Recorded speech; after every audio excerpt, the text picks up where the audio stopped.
Et voilà, pour terminer le séjour de l'équipe de Cut en beauté, un petit rendez-vous à l'Hermione, avec une petite visite privée ce matin du bateau. Petite visite de l'Hermione, sympa? Bah on l'a pas fait encore. Non, ça va être sympa, je pense. Oui, regarde, elle nous attend. Je sens qu'Ambroise a envie de faire un acroma. Moi, De bon matin. Sur une reconstruction qui est totale. Au large de Croisic, il y a l'épave. Il y a l'épave, ils ont récupéré quelques canons, une ancre, voilà, mais bon, ça se limite à ça. Donc, début de la construction en 97, en 2012 on a eu la mise à l'eau de la coque, et ensuite on a installé le gréement, donc c'est la partie aérienne du navire, donc les mâts, les cordages et les voiles. Et la première navigation c'était donc en 2014, 2 mois d'essai en mer, et le grand voyage ensuite c'était 2015 aux États-Unis. Cette année, on a navigué 2 mois. On était à Saint-Malo à Brest et ensuite on est rentré à Rochefort fin juillet. Et le prochain grand voyage, 2018, on va en Méditerranée. Donc on est en train de choisir les escales. Il y aura Barcelone probablement, Toulon, Marseille, Monaco, Gênes, Tanger et Sète et Lisbonne. Voilà. Le bateau est commercialisable ou ça reste des croisières de prestige, historiques et tout ça? C'est compliqué. Voilà. Parce que par rapport à la manœuvre du bateau, on est obligé d'avoir un équipage formé. On est minimum 80 pour manœuvre. Et il y a 80 couchages à bord. Donc on peut des fois prendre des surniveaux. Vous êtes toujours éclairable? Non, c'est la voile. Moi, président normal, je décide que l'Hermione sera offert à la nation française. C'est compliqué. On a 80 personnes à bord, on a une quinzaine de marins pros et le reste c'est des bénévoles, c'est ce qu'on appelle les gabiers. Donc c'est au Moyen-Âge, on avait 27 ans sur le voyage 2015. Donc on reçoit plein de candidatures et puis ensuite on forme les gabiers pendant 3 jours à Rochefort. Et pour être gabier, il faut être capable de grimper dans la mâture. Hier j'ai fait mes preuves, donc j'ai aucune chance par contre en termes d'âge, mais j'ai fait mes preuves hier soir. Dans un bowling. Et il est monté en haut du mur d'escalade. Voilà. Les vidéos en preuve sur notre page Chut on écoute la télé, il est bien, on le voit bien monter. Ouais, et je peux vous dire que c'est 3 fois ça. Ambroise.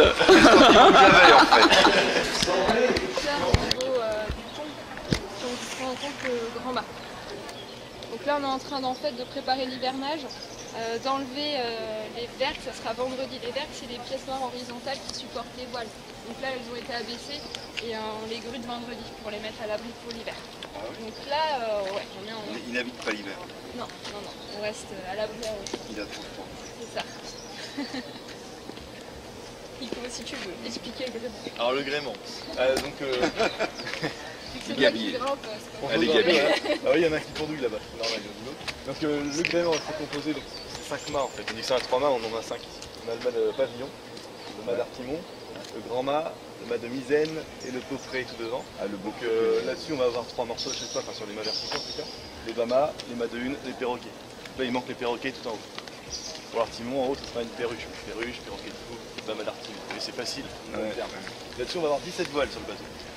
2200 mètres carrés de voile. Il y a 250 points de tournage pour manœuvrer tout ça. 250 cordages en fait qui descendent. Et nous on va prendre tout ça par cœur pour pouvoir le manœuvrer.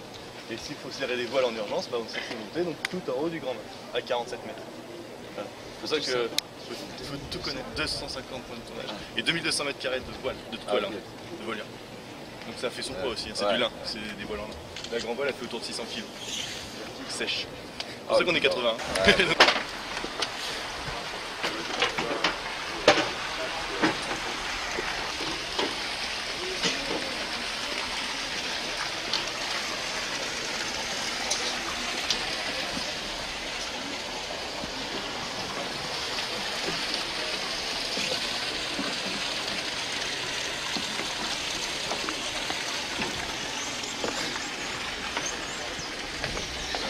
Ce que j'expliquais, c'est que la personne qui la recoudronne un été, les étés c'est ce qui maintient les mains en flot en fait, et le coudron ça va allonger l'espérance de vie du cordage. C'est du goudron de Norvège, donc c'est pas d'asphalte, donc l'assiette de pain en fait c'est carbonisé, et la mélasse on applique sur le cordage. Faire attention hein, pour les vêtements c'est pas top, généralement ils sont pas s'enregistrent en fait. C'est pour ça qu'on a écouté des vêtements de chantier dédiés à la tâche, c'est juste pour ça. Et à la fin quand on a terminé, le truc il dit le pantalon tient tout seul debout. Ici, c'est pas dans les pantalons. Ça c'est un cabillaud. Et là-dessus, on va enlever un cordage qui sera tourné dessus. Donc c'est les points de tournage du bateau, il y en a 250. Donc entre les cabillots et les taquets qui sont sur les haubans, il y en a 250 à connaître par cœur. Il faut connaître le nom du cordage, le but, enfin son utilité, et la texture aussi. Parce que la nuit, quand on se balade sur le pont, on ne voit rien. Donc il faut se repérer au toucher. Après il y a aussi au niveau aérien, on regarde avec les étoiles de la lune, on verra, il y a des repères, regardez sur le haubans, les pièces en bois, les pommes bougées ça s'appelle. Là les cordages passent devant.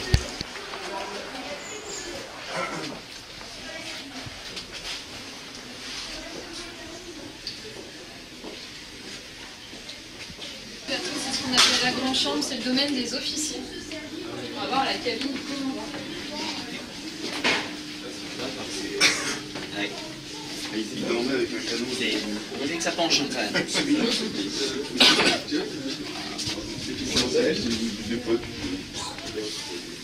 Ça va être sympa à table. Faut cramponner son assiette. Ouais, il faut cramponner l'assiette, ouais. C'est comme ça penche. Alors ici vous avez à tribord la cabine du commandant, la cabine du second à bâbord et le chef mécanicien qui est dans la petite cabine qui est derrière. Sur les côtés vous avez les bouteilles, c'est toilette, lavabo, douche. Je vais faire le tour. Et tout est démontable ici, comme au XVIIIe siècle, que ce soit les cloisons et les targettes, on peut tout enlever, le parquet également, on peut rajouter des canons. Je fais 85. Bien calé. Bien sûr. Et la Mac Qui fait ces textos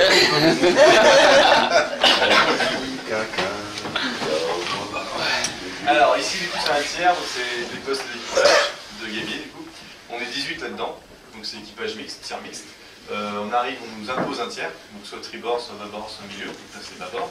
On nous donne un numéro, donc tous les numéros que vous avez sur les coffres, sur les ballettes et sur les barres qui supportent les hamacs. Là il y en a un, mais normalement ici il y en a 6 des hamacs. On nous impose du coup un couchage. Donc le numéro ça nous donne un couchage, un coffre, un harnais.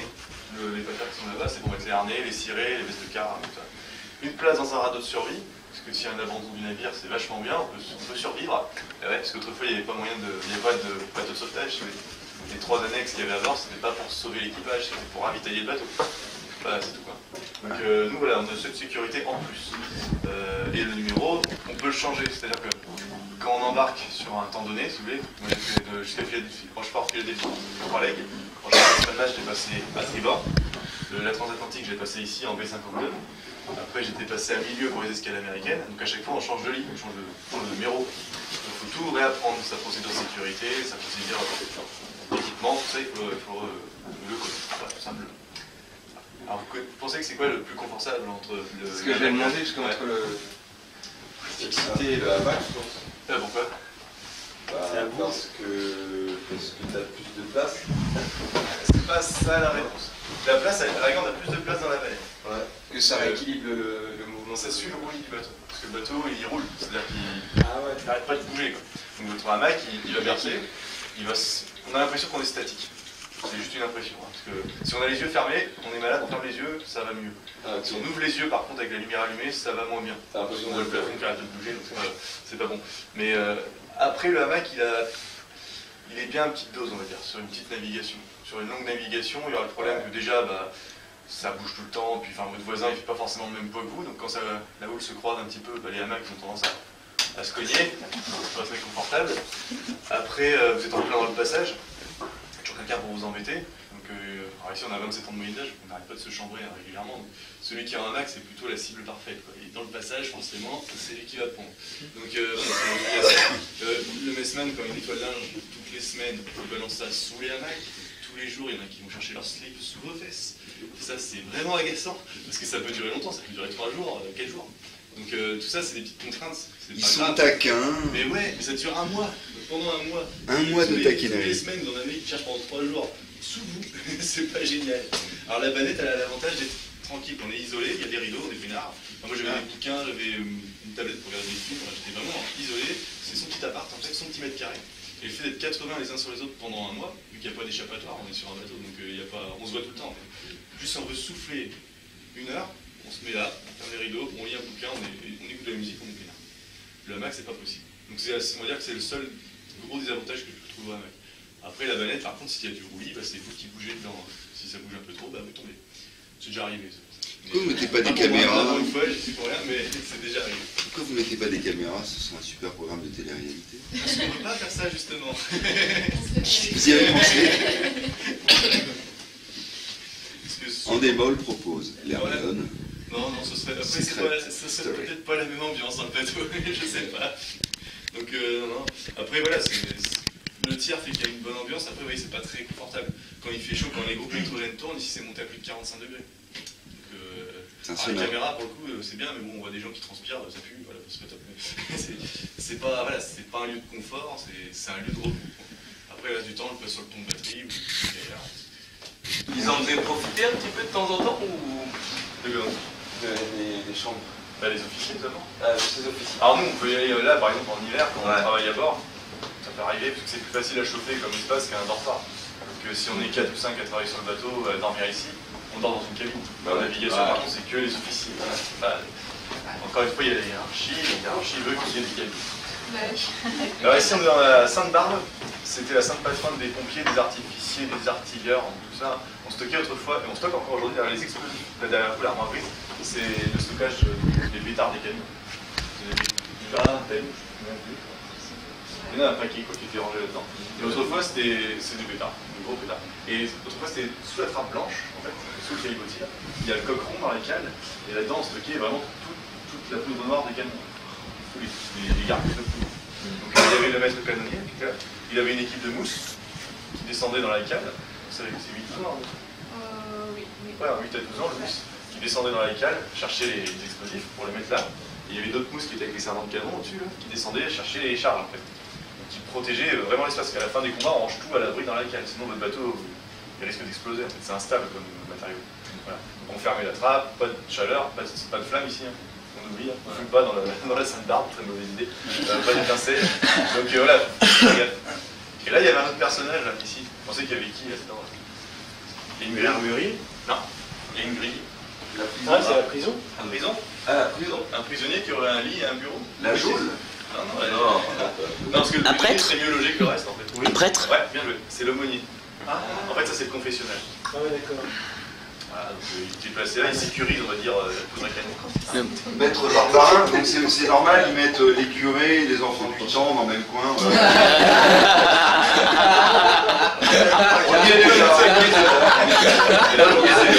C'est le médecin du bord qui est là. Alors, nos médecins c'est pareil, hein. Au début ils ont postulé en tant que bénévole, c'était des volontaires.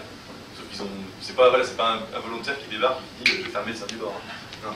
Autrefois c'était le barbier, cela dit c'était pas forcément mieux, c'était le chirurgien major, en gros c'était un barbier. Il avait les outils qui coupaient et il coupait quand ça allait pas. Un bras, une jambe. C'est sympa.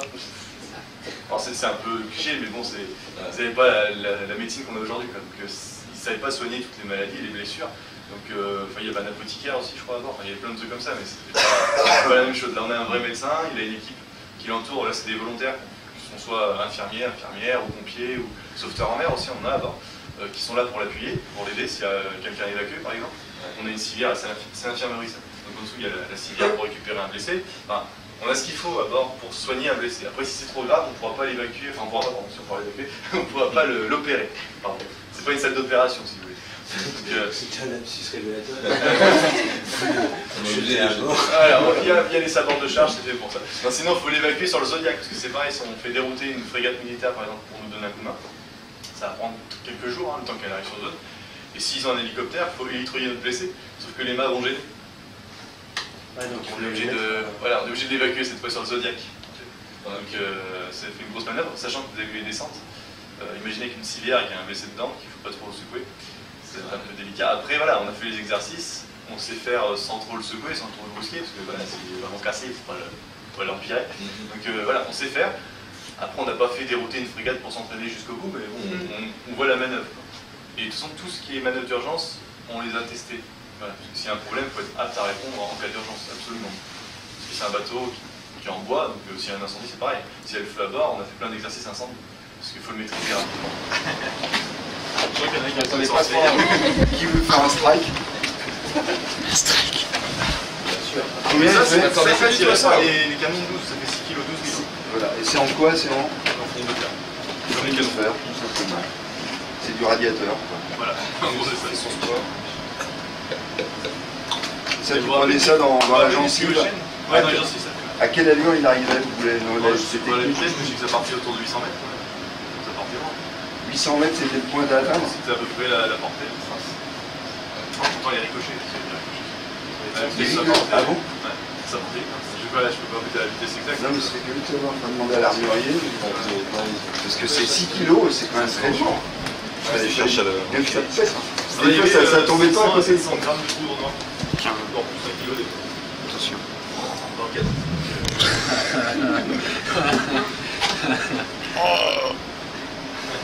Ça va. I'll be back. I'll be back. On arrive ici, en fait. Descend jusque là. Ah oui. Le logement, on va dire, des chaînes. Et là, vous avez le fusier de misaine. Voilà, le bac de vent. Alors, je vous prête. Il n'y a que toi qui l'as pas eu, Christophe. C'est gentil, merci. On est toujours une place à Ça va, monsieur? Mais bon, s'il vous plaît. Alors, non, c'est entre les deux barres, en regardant vers l'avant. Voilà, c'est comme ça. Il faut tenir les mêmes tons. Ah, d'accord. Ah, il faut regarder le coup, quoi. Tout simplement. Là, il y a un chef barreur, mais sans vent, on va dire. C'est vous, chef barreur, second barreur. Et si on arrive en tempête, on prend un troisième et un quatrième barreur. Sinon, on ne tient pas la barre. On s'en occupe pas de ça. Non, là c'est troisième et quatrième. Donc le chef barreur il va nous dire à chaque fois le cap. Bah, le cap par exemple. Capemen, barreur. Capemen. Ah, faut me dire le chiffre. Capemen 315. S'il te plaît. Moi pas comprendre le faire. Le 46. Ça saute. Moi frère, 46, je n'ai pas pris. Master and Commander. Yeah. Destiné. Ah, c'est mal fort.